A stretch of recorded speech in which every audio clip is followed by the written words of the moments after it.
Olá, bom dia, boa noite, boa tarde. Dependendo do horário que você for assistir essa videoaula, eu desejo a você uma boa noite, um bom dia ou uma boa tarde. Neste momento, nós vamos estar apresentando mais uma videoaula da parte pedagógica. E o assunto que nós vamos estar estudando hoje é sobre o manejo comportamental de crianças com transtornos do espectro do autismo e condições de inclusão escolar. Eu quero apresentar aqui para vocês a capa do material, que inclusive eu já disponibilizei para vocês também, para que a gente possa estar iniciando essa videoaula. Esse guia de orientação aos professores tem algumas informações aqui que eu considero muito importante, porque nós sabemos que nos dias de hoje tem aumentado muito a incidência de crianças autistas dentro das escolas. E o próprio documento que nós estamos estudando aqui vai explicar os motivos dessa incidência de crianças autistas. Aqui a gente tem o sumário, que vai mostrar para nós as características, né? E essas incidências, elas têm ocorrido por quê? Porque tem aumentado o conhecimento a respeito do autismo e esse diagnóstico tem facilitado, tem permitido esse diagnóstico com maior facilidade. Então, o conhecimento, o avanço da ciência, o avanço da pesquisa na área acaba permitindo que ocorre uma visualização melhor sobre a questão das crianças autistas. E aí, em decorrência disso, aumenta o número de diagnóstico. Por quê? Porque ocorre avanço na área do conhecimento. E coloca-se que 50% das pessoas que têm o transtorno do espectro autista apresentam algum grau de deficiência intelectual. E o outro ponto que se coloca é que 1% da população tem autismo, né?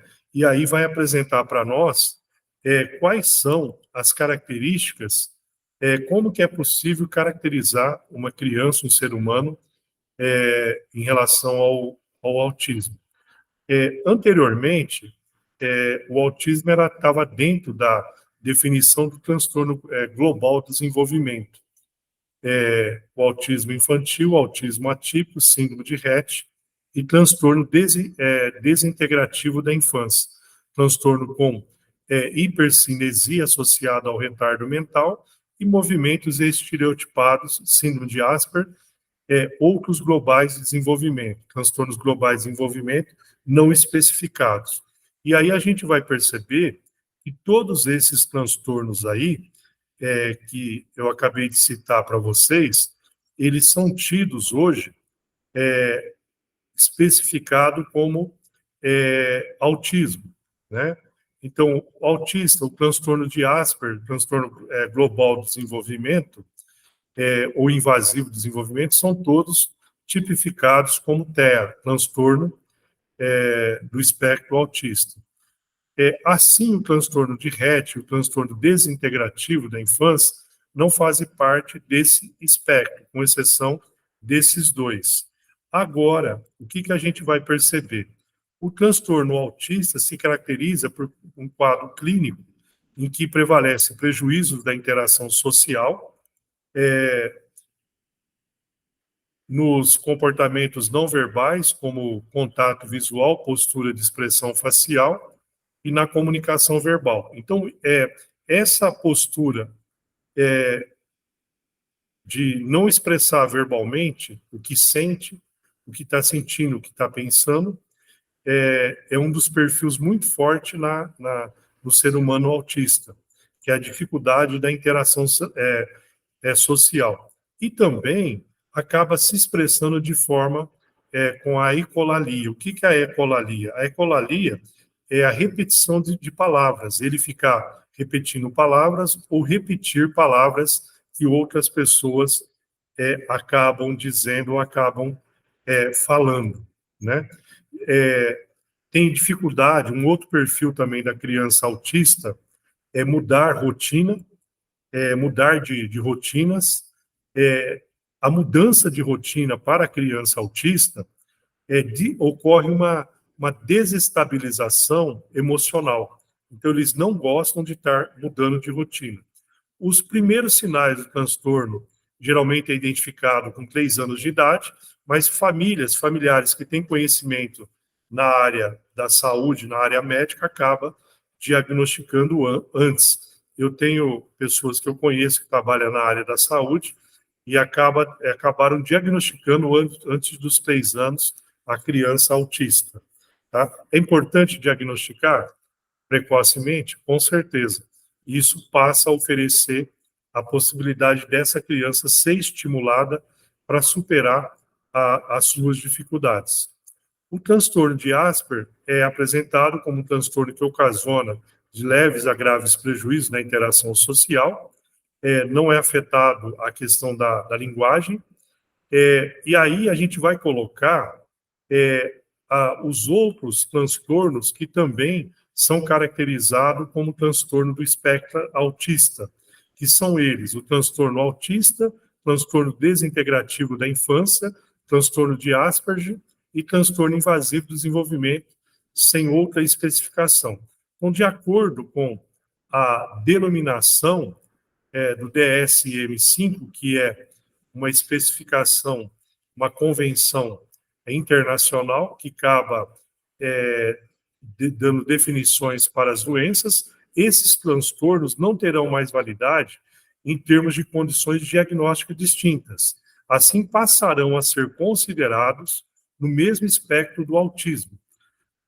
O transtorno de Rett, e tampouco foi considerado como um TEA, e sim como uma doença distinta. Então, aqui a gente pode transformar de acordo com o manual. A gente pode até ler e apresentar aqui para vocês o manual. De acordo com o manual de manejo do comportamento da criança com transtorno do espectro autismo, em condições de inclusão escolar, nós podemos colocar que o transtorno de Rett, ele é considerado, faz parte do espectro autista, né? Então, aí fica importante para nós colocar o quê? O que fala sobre o transtorno de Rett e o transtorno degenerativo da infância? Não fazem parte desse espectro. O que é o DSM-4? É um sistema de diagnóstico e estatístico de classificação dos transtornos mentais, segundo o modelo categorial destinado à prática clínica e à pesquisa em psiquiatria. O transtorno autista se caracteriza por um quadro clínico em que prevaleçam prejuízos da interação social nos comportamentos não verbais. Então, a gente vai perceber que essa questão do prejuízo não verbal é uma das principais características da criança autista. É visível a criança autista, é fácil para nós que estamos na educação perceber a dificuldade que uma criança tem de se interagir socialmente e também expressar, né? Que é o caso que não acontece aqui em relação à criança que ela tem, que nós, cotidianamente falando, que no transtorno de Asperger, que é tido como um TEA também, geralmente a criança que tem o Asperger, ela ainda tem uma expressão verbal, ela verbaliza alguma coisa, né? Então, isso é importante também nós estarmos verificando aqui. Agrupou e incluiu a 4 de 5 categorias, como todos TEA, na condição do transtorno do espectro autistas, que foram elas: o transtorno autista, transtorno desintegrativo da infância, transtorno de Asperger e o transtorno invasivo desenvolvimento sem outras especificações. Então, todos esses diagnósticos, eles estão dentro do RET. Assim, passarão a ser considerados o mesmo espectro do autismo.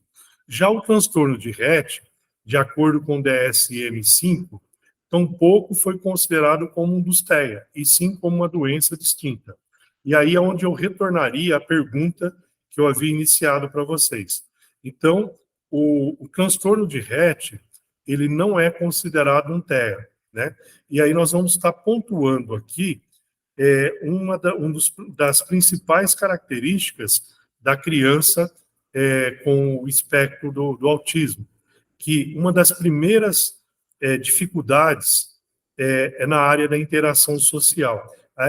A criança ela vai ter muita dificuldade de estar se interagindo socialmente, né? Dessa maneira, podemos perceber que a criança com TEA apresenta dificuldades nas seguintes áreas: dificuldades em interpretar sinais, expressões faciais, expressões verbais. Quando o Márcio não para de falar sobre dinossauro, então o que acontece? Se Márcio é uma criança, uma criança autista e gosta muito de falar de dinossauro, fala, e aí as outras crianças expressam que não está gostando, está ficando cansativo, ele tem dificuldade de entender, interpretar essa postura das outras crianças que não estão gostando. Agora, isso é importante um professor perceber, por quê? Porque, nesse caso, o professor vai interagir com ele com uma linguagem que seja uma linguagem literal. Então, aquela linguagem que seja através de metáfora, dificilmente uma criança autista não vai entender o que o professor está querendo dizer.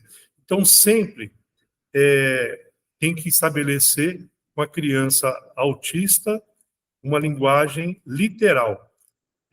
Crianças com TEA têm a questão do prejuízo da comunicação, apresento as ecolalias, né, que é presente em muitas crianças com transtorno do espectro autista. Pode ser ecolalias imediatas. Essas ecolalias imediatas, o que quer dizer a ecolalia imediata? Se ele fala, ouve alguma palavra, imediatamente ele já repete e fica repetindo.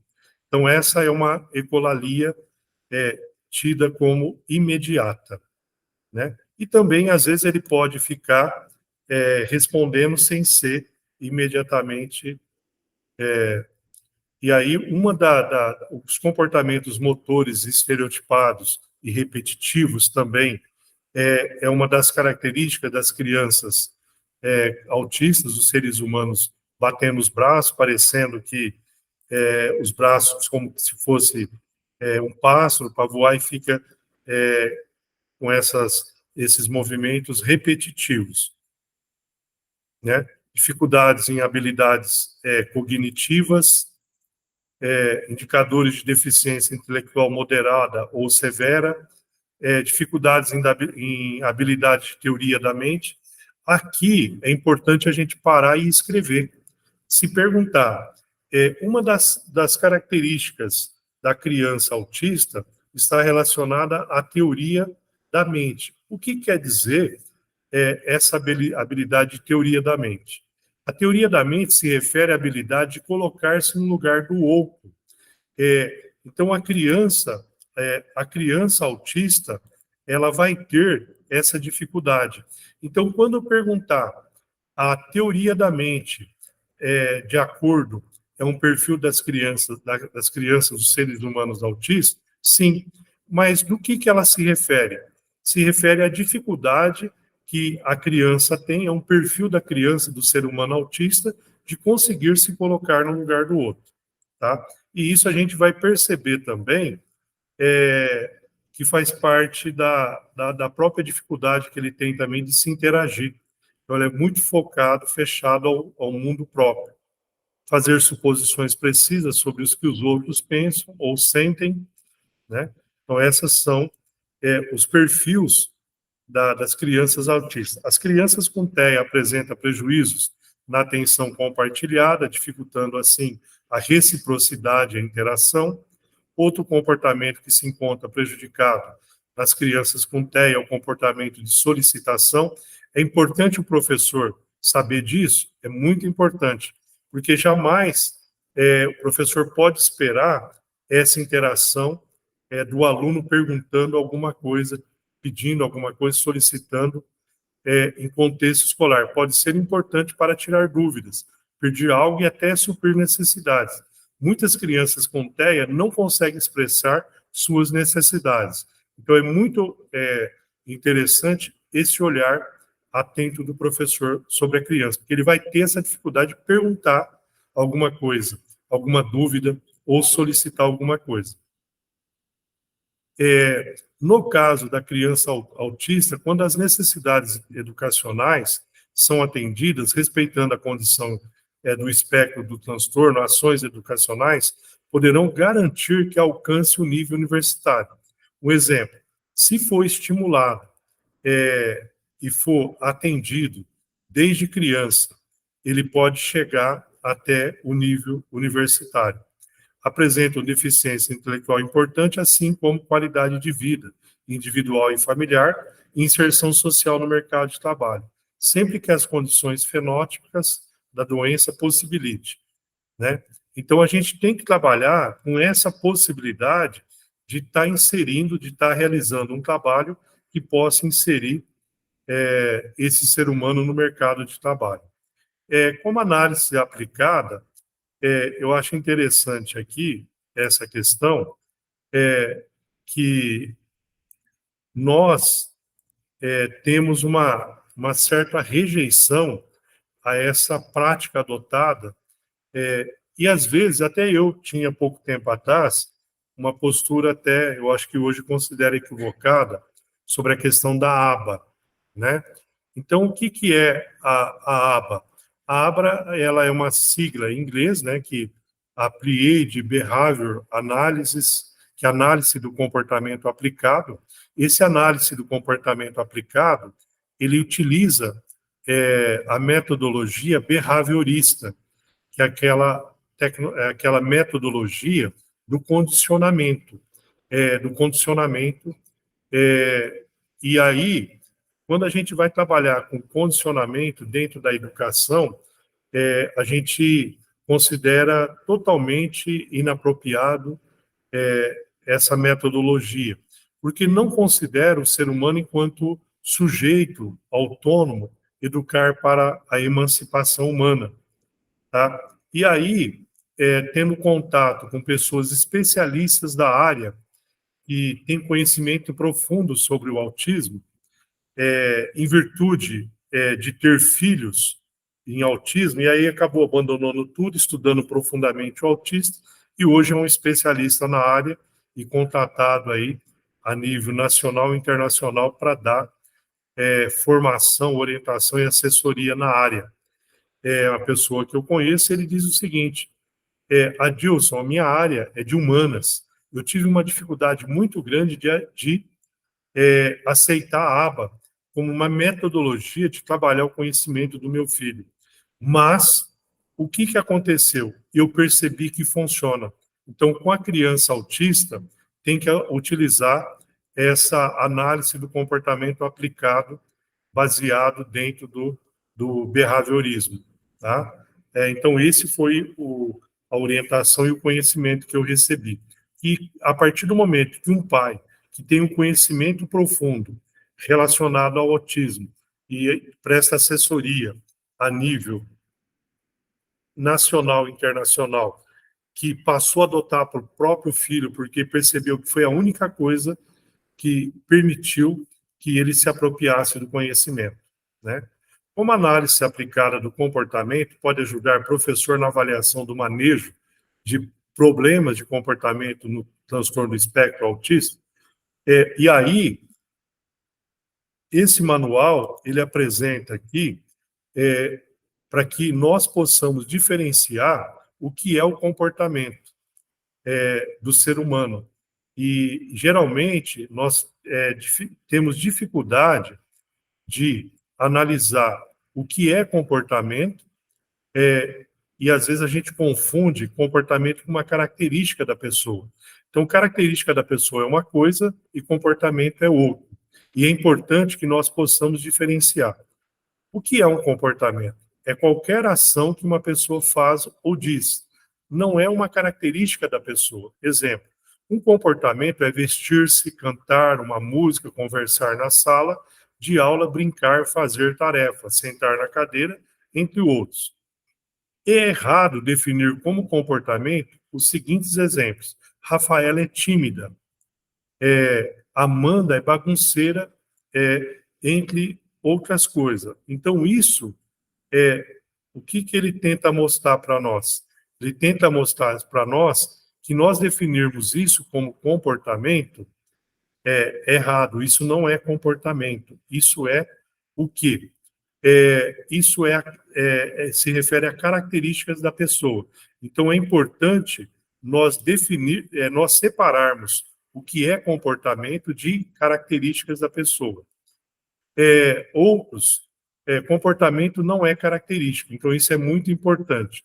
E aqui, outro manejo do comportamento da criança autista que o manual propõe para que o professor trabalhe é o reforçamento. Reforçar o que é positivo e o que não é positivo, não reforçar. Agora, o que precisa tomar muito cuidado, que às vezes inconscientemente o professor acaba reforçando aquilo que não é positivo, né? Então, o que é reforçamento? Reforçamento é um processo no qual um comportamento é fortalecido por sua consequência imediata que regularmente segue a sua ocorrência, né? Então, se esse comportamento ele é positivo, ele é benéfico, ele pode ser reforçado. O reforçador pode ser negativo ou positivo. Então, quando ele é positivo, tem uma forma de reforçar. Quando ele é negativo, tem uma outra forma de reforçar. Escolha o comportamento que deseja reforçar. Reforce algo específico, deixa claro o comportamento que você estiver reforçando, pois isso vai ajudar a criança a entender por que ela está ganhando um elogio, o que ela está fazendo que merece o parabéns. Então, nesse caso, nós estamos falando do quê? Nós estamos falando, nesse caso, de um reforçamento positivo. Não fale somente o parabéns, mas também utiliza muito bem. Ótimo trabalho, gostei de ver. Entre outras. Varie também o reforçamento, utiliza, se possível, outros elogios. Então, não seja uma coisa única e repetitiva do reforçamento positivo. É possível estar utilizando, ao elogiar, elogie exatamente o comportamento adequado que deseja fortalecer no repertório da criança com TEA, transtorno do espectro autista, né? O que é um comportamento de fuga? O comportamento de fuga é quando a criança, o aluno, ele quer fugir de realizar algo. Para atrasar ou evitar o comportamento, é uma atividade, a criança imite um comportamento denominado fuga, que tem a finalidade de fugir de realizar alguma coisa. E aí vem as siglas aqui para nós, que eu acho importante estar colocando aqui para vocês, que é DRL, Reforço Diferencial de Respostas Limitado. Significa que o comportamento inadequado emitido pela criança pode ser tolerado, que não vai atrapalhar, ele vai fazer uma vez e não vai continuar. O reforço diferencial de resposta zero significa identificar um comportamento inadequado ou indesejado e reforçar a criança quando esse comportamento não ocorrer por um determinado período. Então, nesse caso, ele quer sair da sala, você vai sair, você vai receber esse benefício se você não fizer até tal hora aquilo que você fez ontem. Então, vocês observam que essa forma de trabalhar é o que significa a aba. Você trabalha o condicionamento dentro da metodologia behaviorista. Então, o DRL, o DRO, o DRI, são todas metodologias se fundamentadas na ABA, né? Que é o reforçamento diferencial de resposta incompatível, significa que você deve possibilitar que a criança emita algum comportamento que seja incompatível em relação ao comportamento inadequado. Se você está tentando reduzir o comportamento de Pedro, caminhar na sala de aula, você vai reforçá-lo quando ele estiver sentado.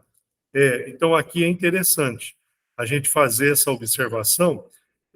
Parabéns, Pedro, você está sentado, excelente, ótimo, maravilha. Então, para a gente reforçar, combater um comportamento inadequado, a gente reforça o adequado, né? Então, esse DRI, que é o reforçamento diferencial de resposta incompatível. E já o DRL é reforçamento diferencial de resposta limitada, que significa o comportamento inadequado emitido pela criança pode ser tolerado, uma vez, então, não vai ter esse condicionamento. Já o DRO é o reforçamento diferencial de resposta zero, significa identificar um comportamento inadequado ou indesejado e reforçar a criança quando esse comportamento não ocorrer em um determinado período, né? E depois, um exemplo, se você está tentando reduzir o comportamento de Pedro de caminhar na sala, depois a gente tem o DRA, que é o reforçamento diferencial de resposta alternativo. Então, o DRA, reforçamento diferencial de resposta alternativo, a gente vai observar, pode ser chamado também de substituição apropriada. Primeiro, selecione qual comportamento quer eliminar. Define em seguida qual comportamento alternativo será reforçado. Observação, tem que ser um comportamento que já esteja ocorrendo. Traz alguns exemplos interessantes, como a criança que belisca os coleguinhas é reforçada quando usa massinha, né? De modelar, uma atividade apropriada para beliscar. Então, de vez de você ficar beliscando o legal, parabéns, você está beliscando a massinha. É a massinha que é para beliscar, não o amiguinho. Então, esse passa a ser o reforçamento diferencial de resposta alternativa. Orientações para o professor de manejo comportamental em sala de aula, baseado na análise de comportamento. Essa análise de comportamento também está dentro da metodologia da ABA, né? Ensino de comportamentos de solicitação, muitas vezes a criança com um transtorno do espectro autista não sabe solicitar e pedir ajuda, agindo de forma inadequada. É muito importante ensinar às crianças quais são os comportamentos adequados para pedir o que precisam, verbal ou não verbal. Marcos, quando queria borracha ou lápis, ele levantava da cadeira e ia pegar nas carteiras das outras crianças, né? Então, a gente vai perceber, quando ele queria a borracha, queria o lápis, ia pegar do outro. E como trabalhar esse comportamento com essa criança do espectro autista? A gente vai perceber que a professora ensinou o Marcos que esse comportamento era errado, que era preciso pedir para o coleguinha antes de pegar. Marcos começou a pedir emprestado material e a ser reforçado pelos coleguinhas e pela professora, né? Então, esses pontos que devem ser considerados. E alunos com TEA têm dificuldade intelectual precisam de currículos adaptados. Então, não resta dúvida. Então, como que a gente vai trabalhar a inclusão? Trabalhar dentro da adequação. E aí, utilizar a aba são metodologias que passa a ocorrer os currículos devem ser contemplados as metas da escola para a idade e para o ano escolar da criança, em congruência com o manejo do comportamental adequado. Precisam de currículos adaptados. Então, utilizar a metodologia ABA também é uma forma de criar uma adaptação do currículo ao entendimento e à interpretação da criança, né? Então, o que se propõe, o que se defende é que realmente, para a criança autista, é necessário adaptar o currículo. Porque como que a criança autista ela vai construir o conhecimento se não é levado em consideração todo esse perfil, todas essas características, tá? E por aqui a gente termina mais uma videoaula da parte pedagógica do processo seletivo da Prefeitura Municipal de Barretos nesse ano de 2023-2024. Um grande abraço a todos vocês, ótimos estudos, e tenho certeza que todos irão bem, principalmente os que assistirem às videoaulas, lerem os textos, não tem como não ter sucesso. Então, ótimos estudos para todos e meu muito obrigado. E uma ótima noite, um ótimo dia ou uma ótima tarde, dependendo do horário que você irá assistir essa videoaula. E até mais.